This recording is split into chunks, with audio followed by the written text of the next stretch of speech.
We've all got scars, some on the outside and some on the inside. But we can't be defined by our scars. I've spoken with some extraordinary people about how they've become empowered by their scars. This is I've Got Scars, baby.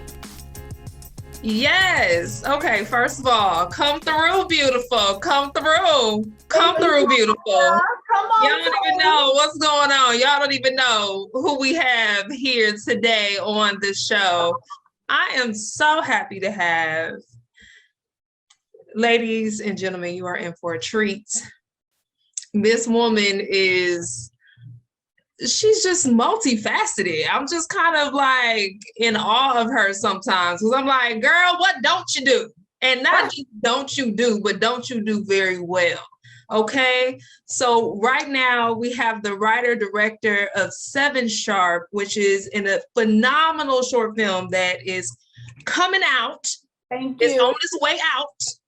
And her name is Miss LaCora Stevens. She is doing her thing, and whoa, this film, ma'am, this film. Audra, when you sent me the text, I was like, really? Exclamation point, question mark. Like, for Girl. real? For real. Like, I'm looking at this film and I'm like, so this needs some conversations. Yes, exactly. Several conversations. That's what I want. That's what I want. Because sometimes you'll watch a film. Look at me trying to button. I'm a little button. Look like a little filmmaker. They're just looking back. She's just fancy. I'm telling you, just fashion forward. Okay, but yes.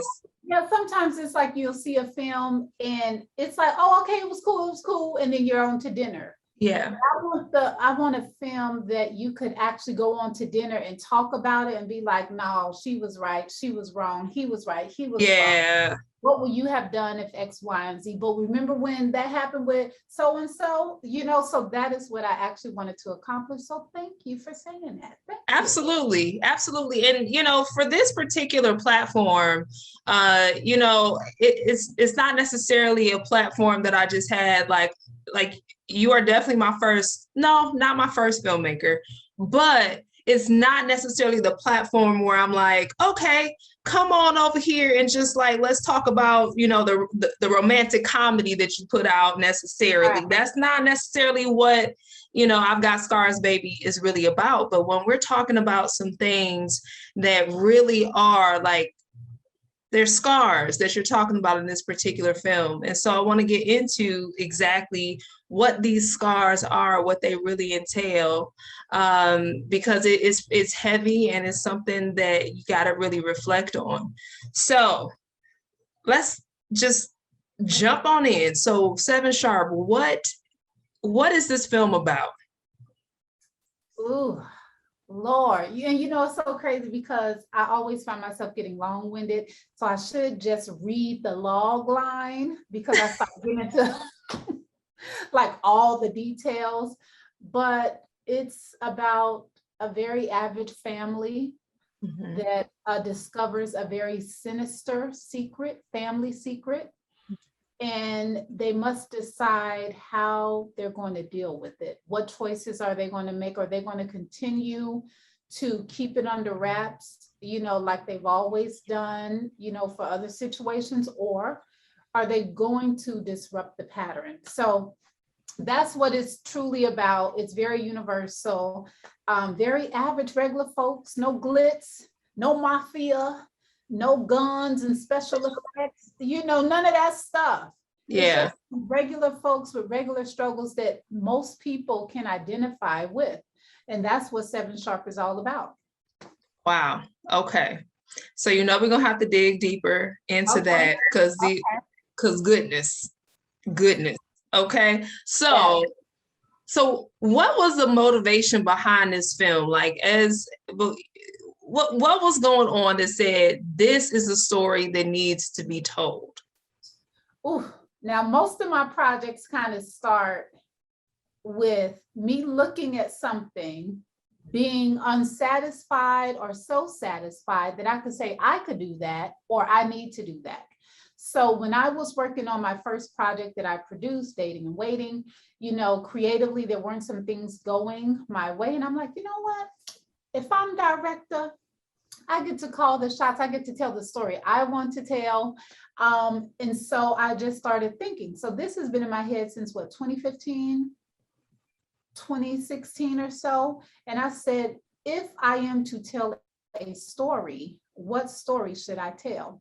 So then you start digging in your back pockets and you just start thinking about family stuff, your own experiences, things that you know about. And so I decided to tell this story, because it's something that happens a lot, you know, family secrets, we keep them. And number two, Iyanla has activated something to tell these people, like, open it up, talk about it so that you could start the healing process. That's number two. And number three, it's just like, regarding family secrets, are we truly going to keep doing the same thing, y'all? Like, are we really going to keep doing this like it's cool? Are we really just going to sit back and not do anything and just act like it ain't happened? And now we're forced with these awkward Thanksgivings. Like, that's cool. So it's like, let's talk about this. Let's just move on out. So that's why I created 7 Sharp. Okay. So what is this secret? What, without giving too much away, without, you know, but what is the topic of discussion as it pertains to this movie that is so deeply embedded, I guess, in the average household? I guess a lot of times this secret, what is that the film kind of explores?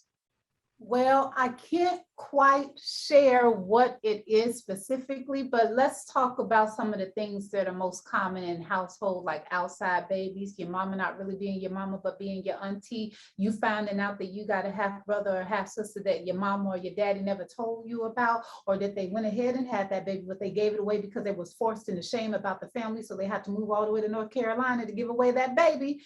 Or maybe it's addiction, maybe it's molestation, maybe it's abuse, infidelity. Maybe it's an outside family that your father had that was living right down the street and you never even knew about. And then you're calling up your mama 10 years later asking, was Papa a Rolling Stone? So it's in the realm of one of those things. Yeah, that's what it is. Yeah. So, okay. Yeah. So in your experience, because I know that you said that you looked around your life, mm-hmm. and you saw some of these elements taking place. What really did you feel was the motivation? What does the hiding look like? How did it affect people that you saw? Audra, you know, sometimes we could look around, we could look to our left and we could see beauty, and we could look to our right and we could see pure evil and ugliness. Mm-hmm. I didn't opt for the beauty. I did take my mama's advice. Her biggest thing is she doesn't like that families have secrets, and she wants to be very transparent about things. And there was one situation in my family that we had a lot of situations going on, you know what I mean? Like most families, but it was one that just made me so sick, Audra. Mm-hmm. So bothersome. And so I just was like, man, what if this was talked about? What if, you know, and my family is pretty open about certain things. They're like, child, you need to write a movie about this and that and this and that. You know how your families are. Yeah. But there was one story, one family secret that I just did not like. And it tripped me out because everybody, not everybody, but people were like, oh, so-and-so and so-and-so. And I'm like, so we just act like we cool? Oh, so we all on social media like everything is all right? Okay, I can't play that game.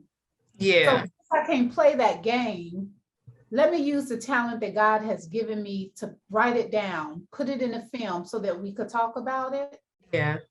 Because I am with that. So y'all will see in the story, in the film, that, it is a difficult matter to talk about. It's a difficult discussion to bring to the light.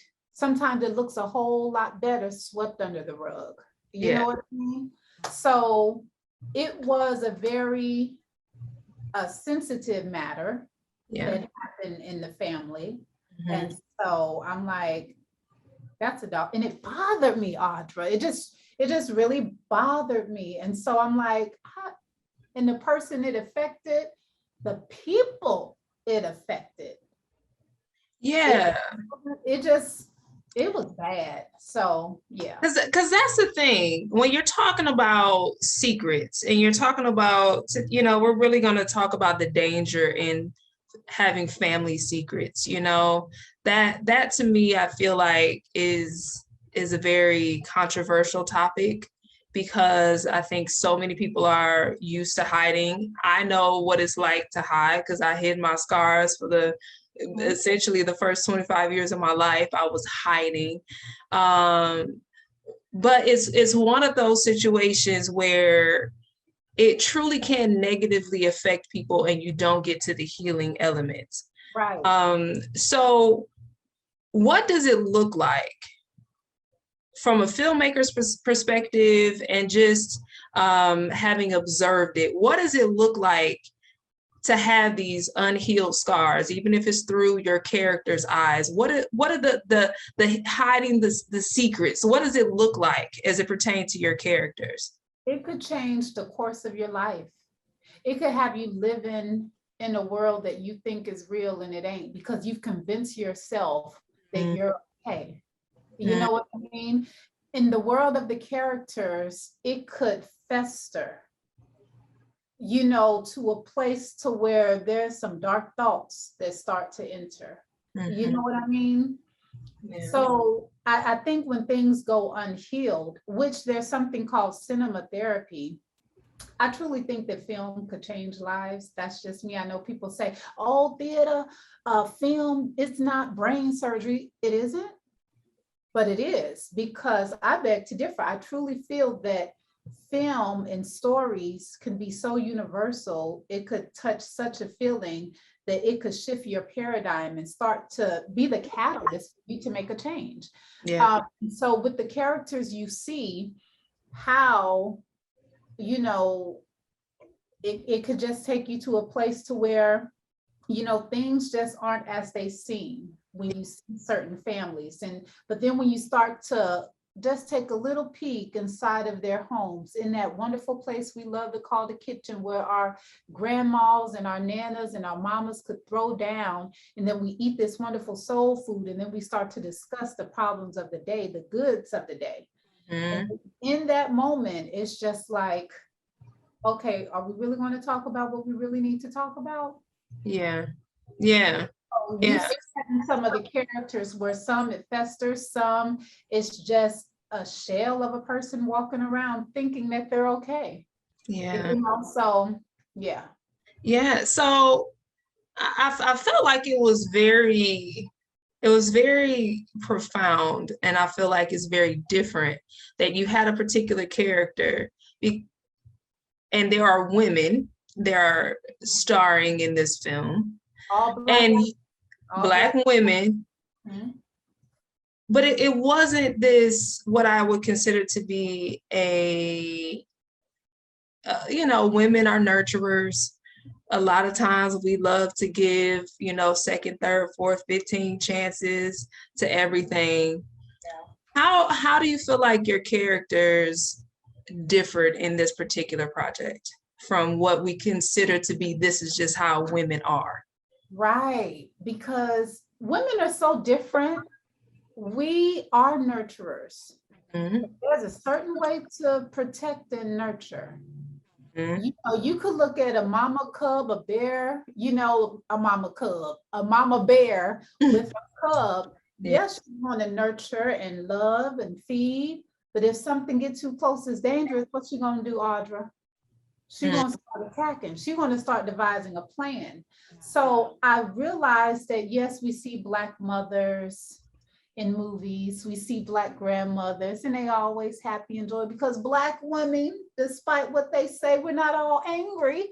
We're loving, we're kind, we give, and we're just like, oh, my babies.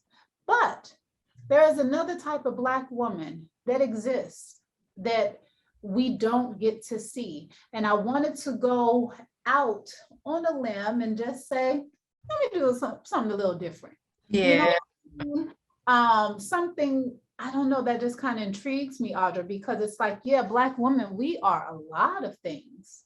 Yeah. Good, bad, and ugly. Mm-hmm. But you may see it as ugly, but the next person may say, no, that's beautiful right there. She was willing to do X, Y, and Z for that. You know what I mean? Mm-hmm. So I just decided to do something a little different and write a different character and characters that we don't see often, but they do exist. I've done the research, people. It was some dark research, but I've done some research, and there are people like my characters that truly exist, but no one wants to write about them. No one wants to put shine on them, except for LaCora Latrell Stevens. Okay. Because you really did. And that was a thing that was very different. It stood out to me because it wasn't just, I guess you would consider to be the tying up with a little bow and making it, it was a very unique approach. And so, but it was a very bold approach. And so I think that really kind of had me thinking. I was like, oh my, like, that's, yeah. So thank you for noticing that. Yes, because I was like, my goodness. But at the same time, you understand because there's a part of you, they say, you have the lights and then you also have the dark, and so I think that was an element that I saw in the film that was well displayed in the film, that the light versus the dark, and you can understand both sides. Yes, I like to say, Old Testament versus New Testament. I had a debate with a friend, and I feel that the Old Testament was very like hardcore. He's like, oh no, to me the Old Testament is a love story, so it all depends on how you look at it. And when viewers see 7 Sharp, some will look at the characters as the hero, as the villain.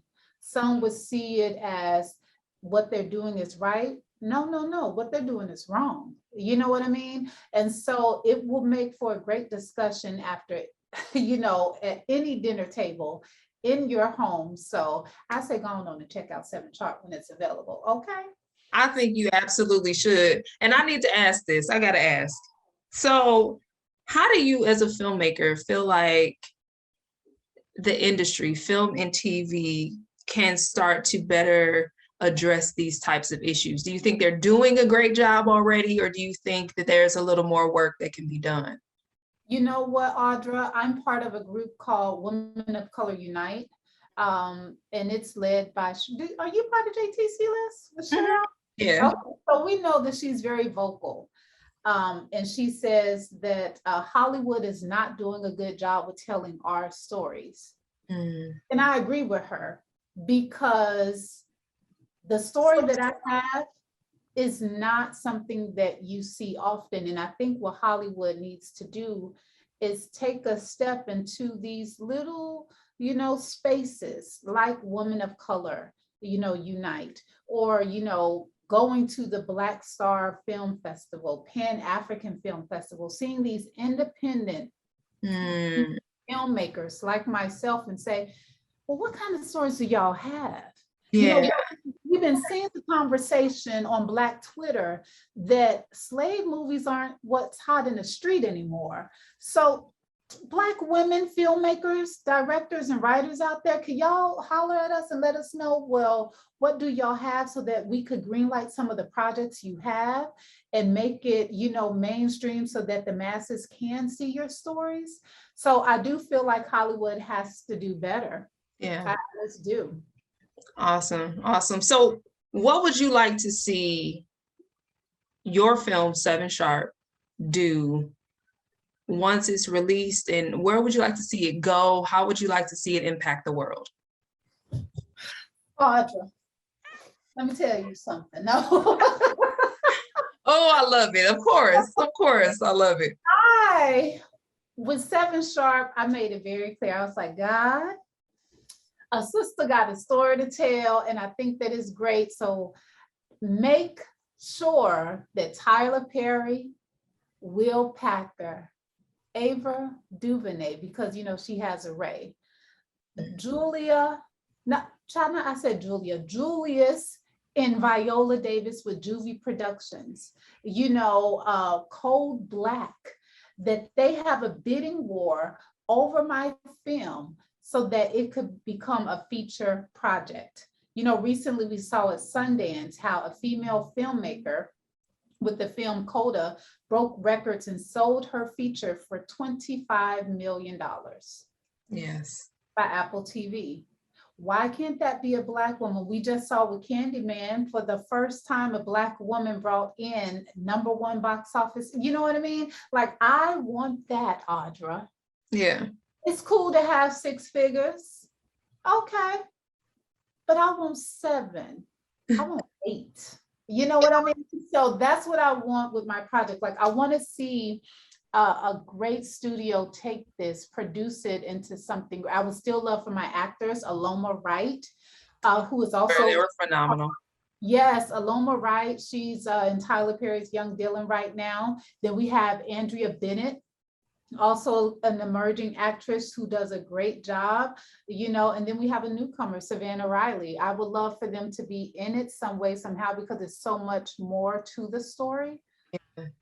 And so much backstory. So that's the ideal, the idea is to have these major productions look at it, love it, want it, and fight for it so that they can produce it and make it fabulous. Like, that is what I want. So. All right. Somebody is clear on their vision. I love it. And, you know, just from the outside looking in, I feel like it just definitely is a story that needs to be told. And there's so many different places you can go with it. And it sounds to me like you really are focused on, you know, creating films that can get people to talk, get people to open up so that they can heal, essentially. That's what, Audra, you hit the nail on the head. Like, yes, that is what I want. Yeah. So. Well, I love it. So how can people see your film? Where can they view it? What's happening with that? Well, you guys can go to my website, LaCoraStevens.com /projects, and it will always show what I have going on. Currently, if you want to know more about 7 Sharp, LaCoraStevens.com /7 Sharp. But you go there and all of the information will be updated as we go, from film festivals to where you get your tickets, to galleries, and more information about my fabulous crew. I have a Black female producer. Like, most of my DP was female. My first AC was a Black female. My crafty PA, like, I had a lot of women on my team. So I'm very proud of that. And you can find out more about them, about, you know, contacting them, as well as contacting me for more information, because we are always looking for, look, I just got another executive producer yesterday on the project. So it's not too late if you want to be part of the film, because, as I said, the film is growing. I want it to be more. Unless Tyler was going on to call me today, or Ava be like, LaCora, I heard you wanted me. Yeah, Ava, I did. Let's talk, honey. So y'all could do the same thing. Hit me up on my website, LaCoraStevens.com. Awesome. I am so excited for your film and for people to see it. I'm so blessed to have gotten a screener. I feel so special. So yes, you've got to definitely see this film. It is very powerful.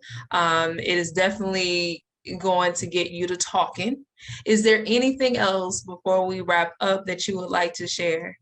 You guys, when you watch 7 Sharp, my short drama written and directed by LaCora Stevens, yours truly, you may have to take a second take on it to understand. I'm going to trust you, audience.